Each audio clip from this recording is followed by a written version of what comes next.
Welcome back to the Charles Eoghan Experience. Hello. Welcome Hello. back. All right. Good to see you again. All good, sport? Man. Yeah, all good, thanks. How are you? Fantastic. How's the training been? All good. Good Yeah. training. You? All right, good. Trained with you yesterday, did 2 rounds. Yeah, those are sick. Back to back. Yeah, that was hard for me. No quit in you. Fair play. I just feel like I don't know. You know what I was thinking? I was doing some outside passing, didn't work at all. Then I was trying some bodylock passing, couldn't get an entry. Then I tried some float passing. That I felt I had if that was going to have any chance of success, it was going to be a spazzy kneecap from float passing. Those never work. It didn't work. Well, that was it. For me, I went to Ireland, did a seminar Yep. at Royal Grappling Academy. That was great. Good guys there. Yep. And yeah, saw the grandparents, did a bit of fishing. What'd you catch? Nothing, just air. We saw some fish jumping out the water. Oh. So that's it. It's not fishing's not actually about fishing. It's about The experience. all the not fishing, you know, The chat. the setting Fish. up, the stuff, the going back disappointed. That's the best part. Fuck, wouldn't be Yeah. sick if we caught something. Nah, it wouldn't. It'd be better if you didn't. No. And then you longed for more fishing trips. Yeah. You can never finish fishing. Let's get into some questions. Time is of the essence. People ask us, why always with a quick podcast? Because we do weights beforehand, and then we're a bit pressed for time today. Usually we're got a not trend. as pressed. Got a trend. Yeah, man's got a train You've got a afterwards. jiu-jitsu academy. Yeah, have to run the club, and maybe if we started a bit earlier, we could. All right, here we go. Rack Kick up things more- off straight more away. time, but, We you know. could. Normally we do on Mondays, but you weren't here on Monday. Oh, fuck. Anyway, Owen's thoughts on coming to do a seminar in the camp of the birth. Owen's thoughts on coming to do a seminar in the birthplace of Chavs, Chatham. Chatham. Yeah, Where is that? Dunno. Essex. home of Chavs. Well, yeah, for the right money, of course. Message me. Wow, what a question. Yeah, Great. what to That's kind do- of one you should send to the inbox, probably. Yep. Any business inquiries, just DMs probably better here, because, yeah, Yep. I don't know. Will Christian be attending the podcast? Not anytime soon. What to do when We're they... getting his uncle on, actually. His uncle's coming on, yeah. His uncle used to run Louis Vuitton. That's how Christian got the shorts. LVMH. Yeah. Anyway, that's irrelevant. Next Sorry. question. How big is Ono Flanagan? How big is Ono? How big is he? How big? We're gonna say 8 Inches. inches. 88. 188. You're not 188. There's no way. 183. Tall. 183.5. Yep. What do you do bad, when dear. they step up inside leg? Here you go. You take big control for Can that. you read? Can you actually read? I know you didn't have that qualification. All right. What to do when they step up inside leg when you have them in half guard? RDLR not available. Grab the other leg with an That's right underhook. for you. Yeah. Grab the other leg with an underhook and try and go modified X guard and then go to normal X guard. That would be my answer. If not, maybe. Nah, you'd have to be more specific with the question, because it Yeah. sounds like the legs are available when someone stands up. Yep. If you're in a half guard, Legs. They The will legs be. are available. They What will you be do, available. you grab that. As soon as I'm standing up, you just go for that leg that's standing Either straight leg, away. either leg, either arm, and they will definitely have to base something to stand up. They'll either lean to one side and step one leg up, and then you can catch that leg, or they'll lean to the other side and step the other leg up. But either way, they're going to lean to one side, and then you can catch them as they're leaning. Catch them Or tripping. if they're putting hands on you and leaning, then you can deflect hands and try and get the legs, or you can just use the hands and attack the hands. Lovely. People hate being attacked on the hands. Thoughts on coaching and fighting at the same tournament? Yep. Kind of tiring. Yeah. Too much going on. It's a bit. You can't. Different modes. One of them is supportive and calm and encouraging, and the other one is obviously trying to calm yourself enough to be compete ready at your very best. What about to get really fired up, really angry before you start? Yeah. You can think about Getting the reds on. people that injure you. Yeah. You can just do some 2 different mindsets, isn't it? smelling salts. Don't know. Yeah. 2 different mindsets. Pretty hard. It's also quite tiring just shouting the whole day. I feel like my head gets a bit woozy, What are Owen's thoughts on the upcoming quintet? Oh, speaking about me in the third person. None really. I'm looking forward to it. Sounds great. Looks like a great card. I'm super excited. Tune in. Tune in. It would be funny if I had a fight with Sakuraba. That'd be great, which is entirely possible. It's as likely as anything else. That'll be fucking sick. Yeah. Looking forward to some good matches there. Yeah, great times. What do you do during injuries where you can't roll or do specifics? Go to the gym. Videos in gym. Yeah. Watch videos online. Go to the gym. Get your cardio really good. Lift weights. Do you upgrade your weight sessions to 3 sessions a week, and then get 2 to 3 cardio sessions in a week, and then A lot of the time you can work around it. Just got to avoid the bad habits. Yeah. Bad habits, you know. it depends how good you are then. But like the majority of our listeners, if you're white to purple or early brown, Belt. no, actually brown belts, yeah, belt, then go to the gym instead. Watching videos, get better. Mentally learning. Yeah, mental running. Yep. Question for Flanagan: could you give us a few details on how to pass half butterfly knee shield / knee frame? It's in the DVD, bro. Is it in the DVD? No. I don't think it's in my DVD. There's no passing in there, unfortunately. Give us some Maybe there details is. on passing half butterfly. Passing half butterfly. So, I like to fold the knee. Let's say half butterfly. They've already got the hook in. I will try and either collapse the knee inwards or get a body lock off of it. And that'll generally be what I try to do from there. And then if they start attacking your legs, you can pummel your legs in and go to headquarters on the other side. But got to make sure that their hand is occupied on the inside side. If that makes sense. You know, if you pummel to the other side, go underhook and knee cut the other way. Knee cut the wrong way. Knee cut the other way. Yeah, you could also knee cut with your right leg over their butterfly hook as well. There's lots you can do, but generally you're trying to beat the butterfly hook knee shield. So if it's just a butterfly hook, it tends to be that you can get a body lock. When you go for a body lock, normally they bring the knee up or they put it in the way of your ribs, so you can try and like apply pressure to it and then collapse it inwards or outwards to get the side body lock. So that bit of sprawl passing to like just weaken that. Yeah. Wait till they sit up a bit, then try body lock. Yeah, you could exactly. Yeah, wait till they try and sit up and then you pass the knee across, or you can just try and like slap the knee out of the way and get your armpit over. You can go for like arm weave and then grab their head and try to like bring their knee to their head, so it's easier to crush it down to the side. Many things, but basically you're trying to collapse that knee. If someone half butterflies before they have grips on you, that's why I always grip. Always grip the other leg, or get some sort of head position or something before you go half butterfly. Grips on that wrist and elbows. Yeah, underhook, overhook. Shout Shorthead Jake. Do you see that video? Less impressed, more involved, where he's talking about Gordon Ryan. Always getting the 2-on-1 grip to stop Nicky Rod's body lock passing. Like And elbow and wrist, or just double wrist? Huh? Elbow and wrist or double? I thought it was pretty good whistling. It's fucking pissing me off. It's like he's taking a shit. It's probably Christian. It's not. It's got to be Christian. It's the security guard. Is it? He's gone now. He's so bored. He's Fuck so me. fucking bored. Weird guy though. Less impressed, more involved. You saw like how Gordon Ryan was always getting like a wrist or elbow or a lat grip or the high tricep grip. Like a drag grip. Yeah. Yeah, Drag grip. I agree with that. If you spar with shout out James Cooper, but he was actually good training because he'd just go for the body lock, and like once he got his armpit in the right place, if he sprawled, he'd probably get a body lock or a side body lock on you. So Yeah. good training with him. I think defending the body lock is a lot about head position. You know, that's what I always think of first, is just getting your head like just under their chin. So if they try and connect their hands, they're gonna get headbutted in the nose. Themselves. Yeah. So yeah, that's a nice. If you're trying to like sit up and people like to body lock, then head position first, then the arms, then free your bottom leg and It's good start to counter, start to re-attack. I had a question about Yeah, get it, man. Demian Maia versus GSP. Is that happening? Apparently that's happening, yeah. Or if it's not happening, it's a weird question, but I'm pretty sure it's happening. I'm going to give it to GSP because he's training with the New Wave fellas and he seems pretty consistent. He's always there training with the best of the best of the best, sir. Yeah. Men in Black. And yeah, I'm going to give it to GSP. He just seems more physically fit, but I feel like Damian Maia's looked a bit bigger last time I saw him. Yeah. So it's a tough one. I'll give that to GSP. I think he's overall more athletic. Yeah, exactly. And he seems like he's still training like every single day as hard as. I mean, I don't know what Damian Maia's doing either, to be fair, but yeah, we just see more of GSP in that context. Yeah, we see more of GSP, and probably I would back him. Yep.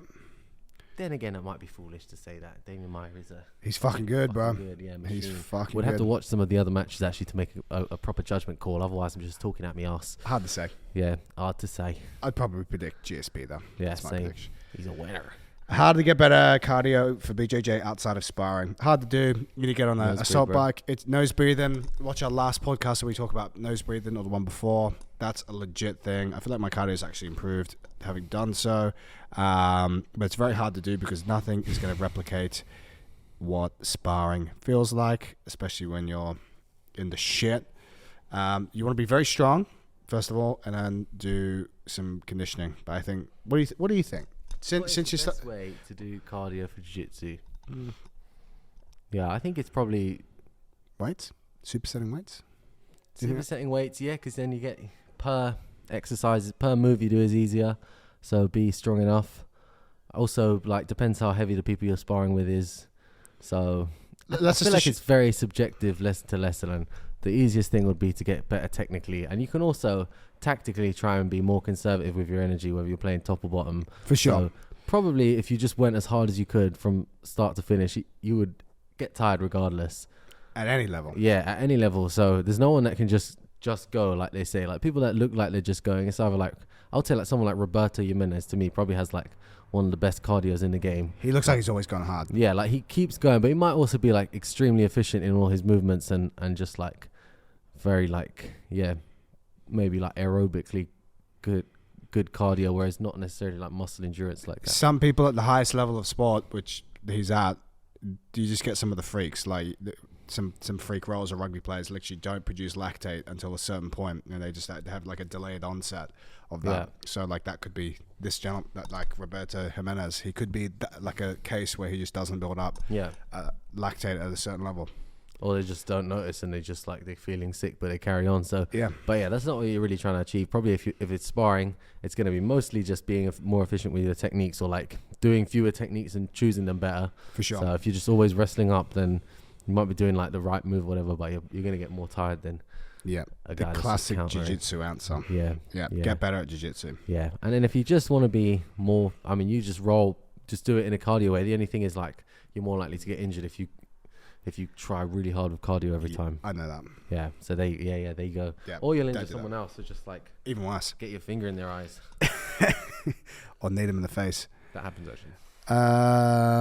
What did I figure you announced? Pre-comp nutrition, not cutting weight. I mean, just eat what you'd normally eat before a competition class. Ideally, your nutrition should be very good before you do a competition. So you should have a good understanding of how carbohydrates work in your body, which carbohydrates suit you, e.g. if you can eat bread, or if you prefer like rice cake or juice or some other kind of sugary, carby snack before you'd like to train. Basically, if you're in a competition, try and just eat as frequently as possible without feeling sick. Yeah. I would say. Hard though. Probably. You got nerves, you got a lot going on. Tiny little bits of food throughout the whole day. Eat little bits at a time. Very bad day for carbs, I feel. Calories even. Yeah. Comp day is bad for calories. So like sweets are good, shakes are good, things that are easy to digest, I'm going to say is good. Like jam sandwiches and like white bread if you can. Yeah. Easy. Would you eat nuts to make you feel more full? No. Well, you don't want to. Yeah, you could eat some nuts as well to slow. It's like a long comp day, like 5-6 hours. Couple nuts. That's actually a really good point. Yeah. So you could eat some nuts. That's going to slow down gastric emptying. So it's going to slow down the rate at which it's absorbed. Yeah. So if you have like a jam sandwich and some white bread with some nuts, it's going to, or a peanut butter. There's another example. Peanut butter. Yeah, jam sandwich, peanut butter. That's crazy, man. I would fucking get on that. You could have like 2 or 3 of those throughout the day. It's crazy. That's it. How do you structure Owen's strength program throughout the year? That's good. Done that. We've done that. Watch the other 30 podcasts. Key concept basics when working half butt fly, tips not getting smashed. So we've already done this again. What's your instructional? Yeah, watch the instructional, or quick answer. Brief answer is don't put the butterfly hook in until you've got some sort of upper body control in general. Frames cancer control? Or you no, frames. Grips, head grip? Yeah, some sort of grip on the leg or some sort of tension between the two of you where they can't basically head and arm you suddenly.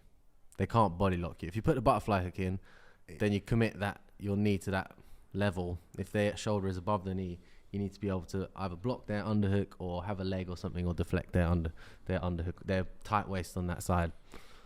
Yeah? No, I'm just thinking about some kind of tension you need. You need, like, basically when you get the butterfly hook, they can get a tight waist. So you need like your elbow in against the hip. So if they go tight waist, it's over your arm and you can take the underhook.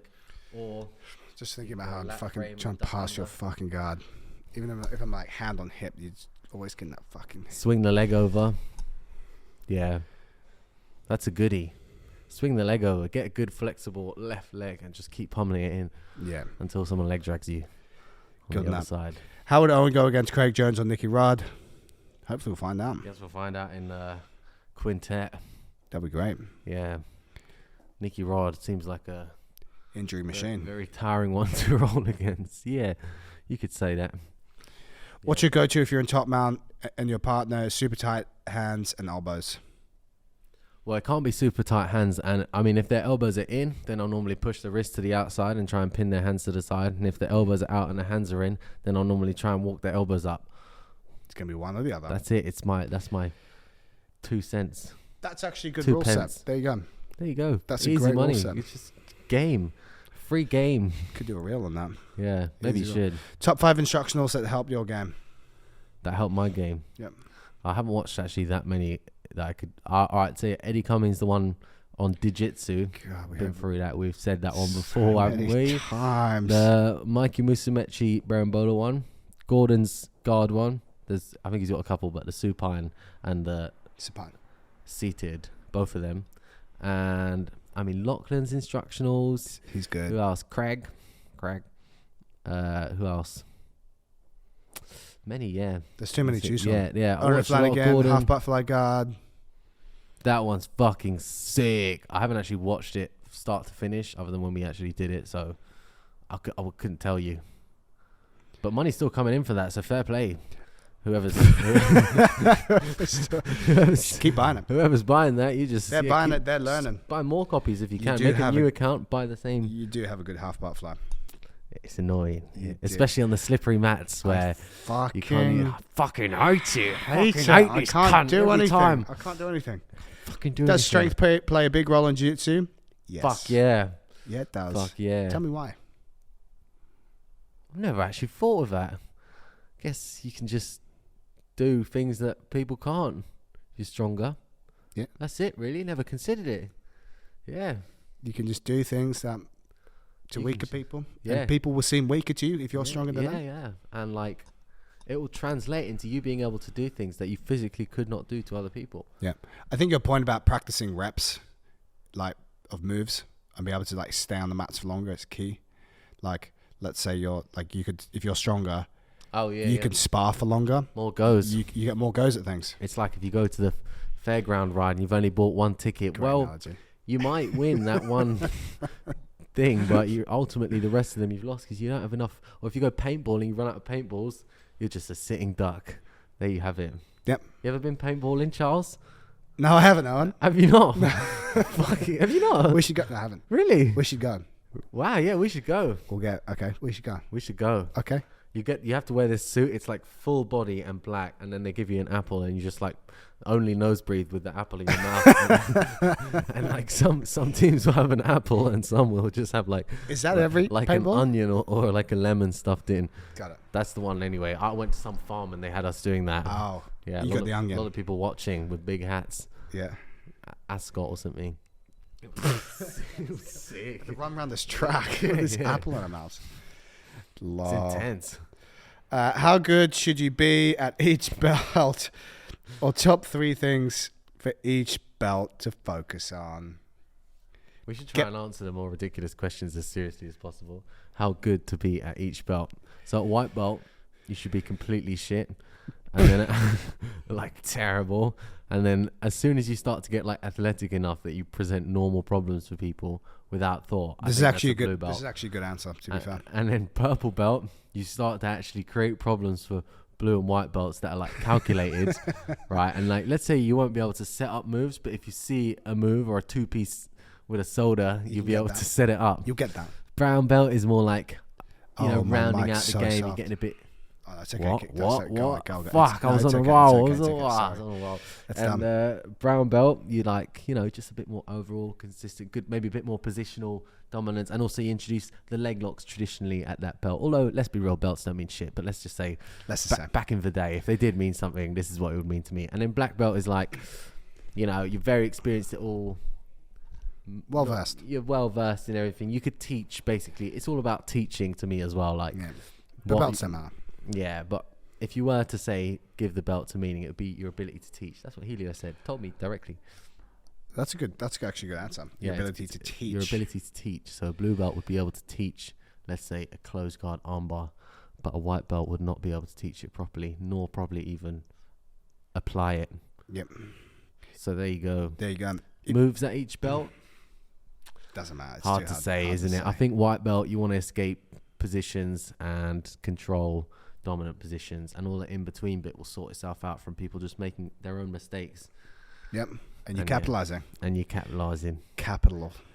If you're recovering from an ACL injury, how do knee supports work when rolling? You want to have strong knees. I wouldn't rely on the knee support. I don't think they work, do they? Apparently, they're not very good. It's a thing around your knee. If you're gonna hurt your knee, you're gonna hurt your knee. A little bit of elastic around your knee. Yeah. It's just not gonna help that much. Unless it restricts motion. It will restrict motion, but it's like, but like then that properly, motion's like, then you're gonna get more motion through the ankle or the hip, and if you don't originally have that motion, yeah, it's not looking good, fam. Yeah, there you go. But some people may love it. There's certainly gonna be a bunch of people who like swear by having their knee guard on. It's more like a reminder in a way. Yeah, it will remind you not to, as in your own self, not to aggravate whilst you're rolling. Yeah. Yeah. How do they work? Don't know. It probably restricts a bit of movement. I would say just get really strong knees. I don't think they work. There we go. Well, actually, what I would say is like for fingers, I very much tape. like them. Yeah, finger tape seems. You to never work. have finger tape on. Sometimes, because I'm very careful. But when I do injure my finger out, for example, if I bent this one back recently. Oh. Yeah, fuck. It was like, fuck, you know. So when I wrap it, I just make sure it doesn't go past there. I'll wrap it and fully immobilize it, and that'll be a risk I'll be willing to take. Okay. To preserve the end digit. More thoughts on not drilling, please. Like schools who do without drilling, like Greg Saunders.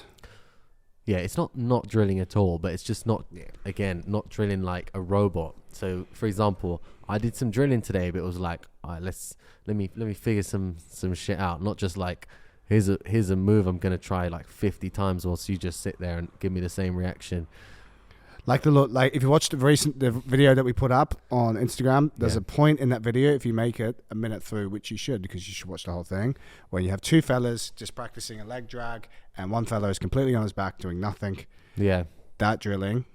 Yeah, probably a waste. Unless it's like a cardio drill or like just a pure footwork drill, where it's like I'm just practicing this one tiny bit of the footwork, but that's like at a level where you're doing almost like micro drills to. You already know how to do the move. You just need to really Basically, that might be worth it if you've got an already well-rounded passing game and you just need to improve, like just get a tiny bit sharper on this one bit because you feel like you're sometimes lagging behind there and like. But realistically, you'd be better served cutting out 49 of those 50 reps and just doing like, let's say, 2 other things that combine well together. And at least then you'll be able to train your decision-making process rather than just doing something so fast and hard that there's no stopping it, which is maybe one day you might be able to do that. But if you go in again, you're like, fuck, I've got to do this move that they're all expecting. And I've got to do it so fast and hard that nobody can stop it. And then what? You're not even satisfied because you're just like, it took so much energy to get there. Still work. Yeah, and it's not you're even relieved. Exciting. Yeah, you're relieved to get there. You're not even happy with yourself after because you're like, I mean, yeah. So, long story short, if you drill, make sure it's not just mindless. The end. Will Gordon be beaten before he retires? Who knows? I'm going to go with no. Could retire right now. Yeah. Unbeaten. Yeah. He's been beaten. Felipe Peña's beaten. Chances of him retiring are, slim. I feel like, somewhat higher, but he probably just enjoys himself too much, so he just won't retire. It would be quite fun. Recommended fat intake for naturals as opposed to non-natty people. Heard between 0.3 to 0.5 per pounds kg body weight. I would say per kg of body weight, 0.3 to 0.5. Basically, your diet should be at least 20% fat as a minimum. That's it. Minimum 20%. That's it. Really? There you go. Does it matter what kind of fat? Better. Eat good quality foods. Chicken. Sodium. You could get some chicken thighs. You could be eating beef, maybe a bit of butter from eggs. Butter. Avocados are fantastic. Good fiber in there too. Yeah. What we got? We got 3 minutes. How much? Oh fuck! It's pushing 20 past. Go on. You ran out of questions or what? We're gonna go YouTube. Go on. Whack it out. Whack out the YouTube. I trust you on this one. The red button. I think I've done well so far. I think please tell me I've done well so far. You've done very well. Guys, remember to like and subscribe. Fucking hell. You know what? When we don't do it at the start of the episode, it makes such a big difference. Guys, if you lose out on money. Well, lose out on subscribers. If you've for every like you give, one child somewhere We'll have a sweet corn. You know what I just thought this said? Guard retention from North Korea. Guard retention. That's not what it says. Guard retention from north-south when Just they... keep the missiles pointed. Just stay ready. Well, guard retention from north-south when they have... I've got like dyspraxia or something. There's something wrong. Wow, this is a real problem. When they have head near the hip and an overhook underhook combo, or same setup with double underhooks. How can you have double underhooks? Next question. They're north-south. Hold on. So they're already north-south. Okay, I get you. Yeah, so I'll try. If they have two hands on the hip and their head is on your hip, I'll actually try to sit up to like a almost like a dog fight where they've got the reverse body lock on you. So you'll be set up. You know, there's a minor risk of your back getting taken, but you're ready for that. Or if they have one under, one over, then I think you're trying to get your knee, like your frames in. Like let's say they have one under. You want to get your forearm in and then connect your knee and elbow and try to, shimmy your knee in front of their shoulder and use that type of counter attack legs, or just spin to face them. Only thing is, if you spin to face them, they might be ready for a follow-up. So sometimes I like to attack directly from the NS. Beep. On the other hand, it might be a bit more... it might be a bit more tiring if you're going straight from the north-south, because your abs are getting roasted there. So just make sure you do your Charles Allen Price, what's it called? Strength program. Cardio stretching program. No mindset stretch. Mindset program, core program, all that. Kegels on the menu. Yep, for good Great. MS. Thoughts on the dog bar as a submission? I quite like it. I'm just not too well versed in it, I would say. Saw Bigden. Who the fuck is Bigden? Hit one the other day, and wondering how viable it is for smaller guys. It's Big Dan. Yeah, I think it's a good move. Yeah. I would recommend using it. It's a nice it's a nice segue from the deep half, etc., to, let's say, like just dogfight wrestle ups and that sort of stuff. I feel like you need the dog bar in order to force your partner to invert their knee, so you can start to get that knee torque on them, and then you got that whole series there. So I think a dog bar and it's a good cheap counter to people trying to, what's it called, 10th Planet thing, where they swing their leg over, called like Crackhead or something, like London Crackhead Joe. Crackhead controlled London Crackhead. Right. That's the move. Last question. All right, one more, yeah. It made you temple. Fuck. Thoughts/details on the tornado sweep from Smash Saddle. Mate, you love a tornado We sweep. should do that next week. We're going to leave it at that, fellas. But thank you, Casperissimo. That is Flanagan's move. Tornado sweep from Smash Saddle, and in general, why isn't it seen more in competition? Have a look at me last match. Giancarlo. With not Giancarlo, the other guy, Hunter Colvin. Yeah. I love that position. That's when you get the most leverage. You also did with Giancarlo, no? Did you not really. It was more just an entry. I didn't get him to sweep. It was just an entry. But yeah, the other Hunter one I kind of did it. But yeah, when I get big fellas in the gym and I'm in saddle and I'm trying to like send them over, and I don't want to enter saddle until I get their weight off me. Let's say they're kind of on top of me there. Then I'll do the tornado sweep and try and catch them once their weight is far away from me, rather than trying to put the saddle on and then tip them back with my knees, where sometimes it can be a lot of twist on your upper body and you can risk farting or breaking your rib. Both of those would be risk I'm not willing to take. Yeah, I mean, I'll fart, but I won't risk my rib. No. But if you fart, it's like you've kind of already submitted something. It's a break. It's a break. It's a break. Yeah, it's a break in the wind. Yeah. So there you go. There we go. Tornado sweep. We'll do that. Great to see you, man. Did we shake hands at the start? Yeah, we did. Oh, we did that, didn't we? Yeah. Good to see you, champ. Good to see you, man. Guys, next episode we'll get Christian on this. So it actually wasn't too short of an episode. Half an hour, not bad. If we keep talking now until that's half an hour now. Is it half an hour? Yeah. We get more money the longer it goes. No. Like and subscribe, everyone. Make sure you do that. Spotify, YouTube, and instructionals. And stay ready for my DVD coming out soon. So good, man. See you later. Get off. Sick. How much are we gonna make now? 5 mil. 5 mil. 5 mil.